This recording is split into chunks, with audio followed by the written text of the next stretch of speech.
యూపీలోని లలిత్పూర్ జిల్లాలో ఘోరం జరిగింది. బతికుండగానే కూతురికి కర్మకాండలు చేసింది కుటుంబం. ప్రియుడితో వెళ్ళిపోయింది 23 ఏళ్ల సోనం జైన్. ఢిల్లీలోని ఆర్య సమాజ్లో జూలై 30న వివాహం చేసుకుంది. పరుగు పోయిందని భావించిన తల్లిదండ్రులు అదే రోజు కూతురుని చనిపోయినట్టుగా ప్రకటించారు. సంతాప కార్డులు కూడా ముద్రించారు ఆ కుటుంబం. బంధువులందరికీ కూడా ఆ కార్డులు పంచారు. 13వ రోజు పిండం పెట్టి కర్మకాండలు చేశారు. బంధువులను పిలిచి భోజనాలు పెట్టారు. కర్మకాండలకు దాదాపు 300 మంది హాజరయ్యారు. ఈ ఘటన చర్చనీయాంశంగా మారింది. యూపీలోని లలిత్పూర్లో చోటు చేసుకుంది ఘటన.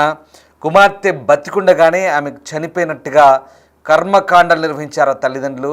అంతేకాదు కర్మకాండలకు బంధువులందరినీ పిలిచారు. 13వ రోజు నిర్వహించిన ఈ కర్మకాండకు దాదాపు 300 మంది బంధువులు హాజరయ్యారు. ఈ ఘటన తీవ్ర చర్చనీయాంశంగా మారిన పరిస్థితి. సరే, తల్లిదండ్రులు కోపంతో కర్మకాండలు నిర్వహించవచ్చుగా, కానీ 300 మంది బంధువులు హాజరై ఈ అంశాన్ని మరింత చర్చనీయాంశంగా మార్చిన పరిస్థితి యూపీ లలిత్పూర్లో చోటు చేసుకుంది. లలిత్పూర్ జిల్లాలో ఓ కుటుంబం ఈ చర్య తీసుకుంది.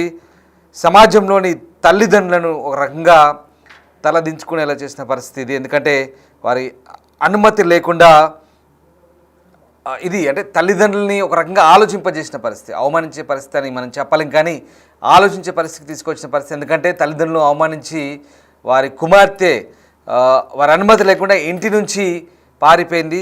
సో ఇది ఆ పారిపోయిన పిల్లలకి ఇది ఒక గుణపాఠంగా ప్రస్తుతం చర్చనీయాంశంగా మారుతున్న పరిస్థితి ఉంటుంది. మీరు చూసిన దృశ్యాలు,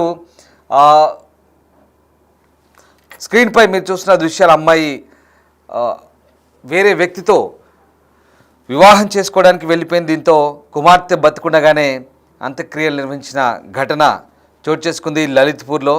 ఇక అంటే ఇన్ని సంవత్సరాల పాటు పెంచి పోషించిన తల్లిదండ్రుల్ని కాదని తమ కుమార్తె వెళ్ళిపోవడంతో అవమాన భారంతో రగిలిపోయిన ఆ తల్లిదండ్రులు ప్రస్తుతం ఆమెకి ఆ కర్మకాండలు నిర్వహించినట్టుగా చెప్తున్నారు. నిజానికి కేసు మడవర పోలీస్ స్టేషన్ పరిధిలోని ఒక పట్టణంలో చోటు చేసుకుంది. ఒక కూతురు తన ప్రేమికుని వివాహం చేసుకోవడానికి ఇంటి నుంచి పారిపోయిన కేసులో ఆ కుటుంబం నిజంగా చేసినటువంటి ఈ ఘటన ఒక్కసారిగా కలకలం రేపుతోంది. ఈ సమయంలో కుటుంబ సభ్యులు తమ కుమార్తెతో తమ సంబంధాన్ని తెంచుకోవడం కాకుండా ఆమె చనిపోయినట్టు కూడా ప్రకటించారు.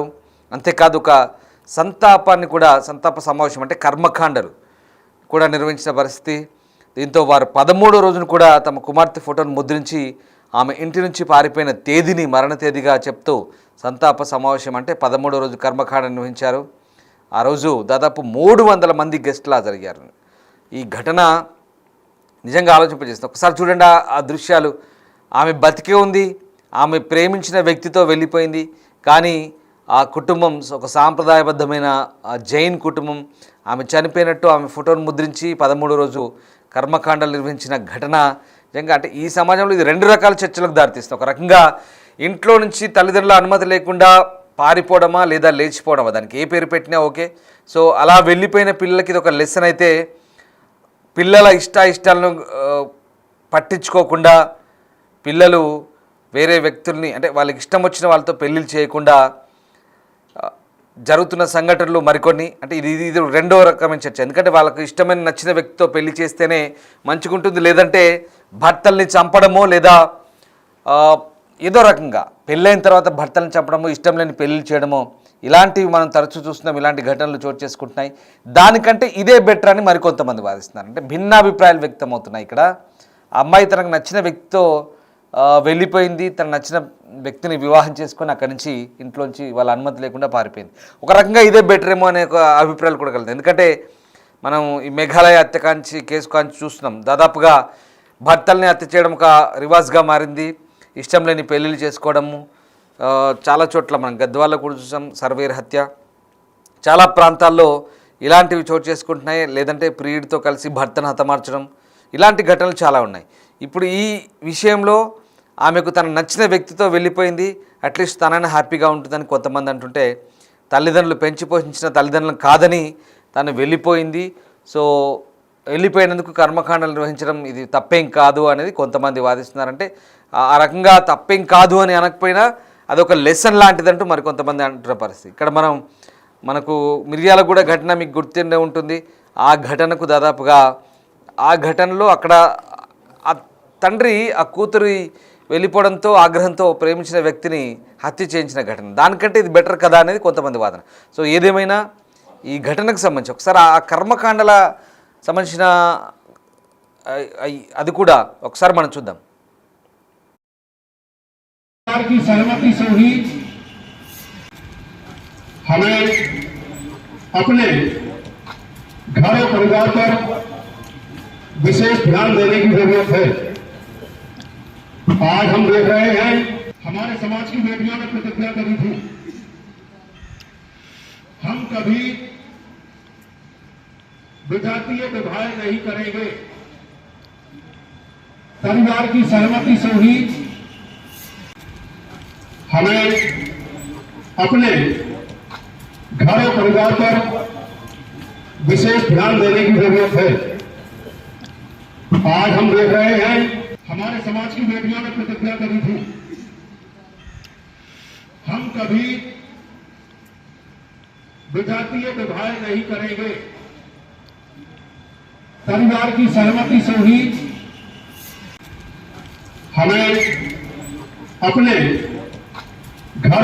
ఇది లలిత్పూర్లోని మాధవర పోలీస్ స్టేషన్ ప్రాంతంలో చోటు చేసుకుంది. అక్కడ మెయిన్ మార్కెట్లో నివసించే శీలచంద్ర జైన్కు 3 కుమార్తెలు ఉన్నారు, ఒక కుమారుడు కూడా ఉన్నారు. వీరిలో ఈ రెండో కుమార్తె సోనం జైన్ జూలై 26న తన ప్రేమికుడితో ఇంటి నుంచి పారిపోయింది. దాని తర్వాత జూలై 30న ఢిల్లీలోని ఆర్య సమాజ్లో పెళ్లి చేసుకుంది. వివాహ ధృవీకరణ పత్రాన్ని కూడా సోషల్ మీడియాలో ఆమె షేర్ చేసింది. ఈ సంఘటనతో బాధపడ్డ ఆ కుటుంబం తమ కుమార్తెతో ఉన్న అన్ని సంబంధాలను తెంచుకోవాలని నిర్ణయించుకున్నారు. ఆమె చనిపోయిందని ప్రకటించారు. సమాజంలో సంతాప లేఖలు కూడా పంచారంటే బంధువులకి చుట్టుపక్కల వాళ్ళకి అందరికీ కూడా తమ కుమార్తె చనిపోయిందని దానికి సంబంధించిన సంతాప లేఖలు కూడా పంచారు. ఆగస్టు 12న జరిగిన ఈ సంతాప సమావేశానికి ఈ శీల్చంద్ర జైన సన్నిహితులు, కుటుంబ సభ్యులు, ఇతర వ్యక్తులు కూడా చాలామంది వచ్చి దాదాపు 300 మంది వచ్చారు. ఈ చర్యను వాళ్ళంతా స్వాగతించారు. అంటే 300 మంది అక్కడికి హాజరై ఆయన చేస్తున్న పని సరైంది అంటూ సమర్థించిన పరిస్థితి. ఒకరు కాదు, ఇద్దరు కాదు. ఎందుకంటే ఇది మనం కొంత ఆలోచించదగ్గ విషయం. వాస్తవానికి తల్లిదండ్రులు పిల్లల మీద వాళ్ళని కాదని వేరే వ్యక్తిని పెళ్లి చేసుకున్నప్పుడు కొంత కోపంతో ఉంటారనేది చాలా తరచుగా జరుగుతున్న సంఘటనలు. ఇట్లాంటి సమాజంలో చాలా జరిగాయి, చూస్తున్నాం మనం. కానీ 300 మంది వ్యక్తులు ఏకంగా ఆ కార్యక్రమానికి హాజరై అతనికే మద్దతు పలికిన పరిస్థితి. చర్యను వాళ్ళంతా కూడా సపోర్ట్ చేశారు. సపోర్ట్ చేస్తూనే అలా పారిపోయినా లేదా లేచిపోయిన పిల్లలకి ఇది ఒక గుణపాఠం కావాలంటూ వాళ్ళంతా కూడా మాట్లాడినట్టుగా అనిపిస్తుంది. సో మొత్తం మీద ఇక్కడ మళ్ళీ చెప్తున్నాను, ఇష్టమున్న వ్యక్తిని పెళ్లి చేసుకొని వెళ్ళిపోవడమే ఒక మంచి పద్ధతి, ఉత్తమమైన పద్ధతి అనేది కొంతమంది వాదిస్తుంటే, తల్లిదండ్రులను కాదని వెళ్ళిపోయినప్పుడు వాళ్ళు కూడా ఆమె ఇష్టం వచ్చినప్పుడు ఇష్టమున్న వ్యక్తితో తను వెళ్ళిపోయింది, వీళ్ళకు కూడా నచ్చిన పని, ఇష్టమైన పని వీళ్ళు చేశారు మనశ్శాంతి కోసం అనేది మరొక వాదన. ఏదేమైనా ఇప్పుడున్న పరిస్థితుల్లో మగాళ్ళను మట్టు పెడుతున్నారు. ఏకంగా ఇష్టం లేని పెళ్ళిళ్ళు చేసుకొని ఆ భర్తల్ని పెళ్ళిళ్ళు అయిన తర్వాత ఏ రకంగా మర్డర్ చేయాలి, ఏ రకంగా అంతమొందించాలని కుట్రలు ప్లాన్లు చేస్తున్న ఈ తరుణంలో ఇదే బెటర్ అనేది చాలామంది వాదిస్తున్న పరిస్థితి. ఎందుకంటే అట్లీస్ట్ నచ్చిన వ్యక్తితో బతుకుతుంది, నచ్చిన వ్యక్తితో సమాజంలో ఎక్కడో చోట వెళ్ళి నివసిస్తుంది. కానీ ఇష్టం లేని పెళ్లి చేశారనుకోండి, బహుశా తల్లిదండ్రులు చెప్తే బలవంతంగా చేశారనుకోండి, మళ్ళీ ఆ వ్యక్తిని పోనీ అట్లీస్ట్ ఆ వ్యక్తిని ఇష్టం లేదని చెప్పి అటు నుంచి వెళ్ళిపోయే పరిస్థితి లేదు. బలవంతంగా అతనితో పెళ్లి చేసుకొని ఆ ఇంట్లో ఉంటూనే అతని హత్యకు కుట్రలు పడిన సందర్భాలు కోకొల్లలు. నిజంగా ఆ మేఘాలయ ఘటనే అసలు రకరకాల ట్విస్టులు అక్కడ. సో అలాంటివి జరిగే కంటే ఇది బెటర్ అనే అనిపిస్తుంది. మీరేమనుకుంటున్నారు వాస్తవానికి ఇట్లాంటి కాన్సెప్ట్ల గురించి వివరించేటప్పుడు కాస్త ఇబ్బందికరంగా అనిపిస్తున్నప్పటికీ కూడా, అంటే ఎవరి అభిప్రాయాలు వాళ్ళకు ఉంటాయి. అక్కడ జరుగుతున్న వాస్తవాలనే మీకు చూపించే ప్రయత్నం చేస్తున్నాం. మీ అభిప్రాయం ఏంటి? మీరు ఏమనుకుంటున్నారు? తల్లిదండ్రులు చేసిన చర్య సరైందేనా, లేదా ఆ అమ్మాయి నచ్చిన వ్యక్తితో వెళ్ళిపోవడం సరైందేనా, లేదా ఆ అమ్మాయికి ఇది ఒక గుణపాఠంలాగా మనం భావించాల్సి వస్తుందా? సో ఆ 300 మంది హాజరై ఆ పేరెంట్స్కి సపోర్ట్ చేయడం ఎంతవరకు కరెక్టు? ఇదంతా ఏంటి మొత్తం వ్యవహారంలో మీ అభిప్రాయం ఏంటి? ఒకసారి కామెంట్ చేయండి.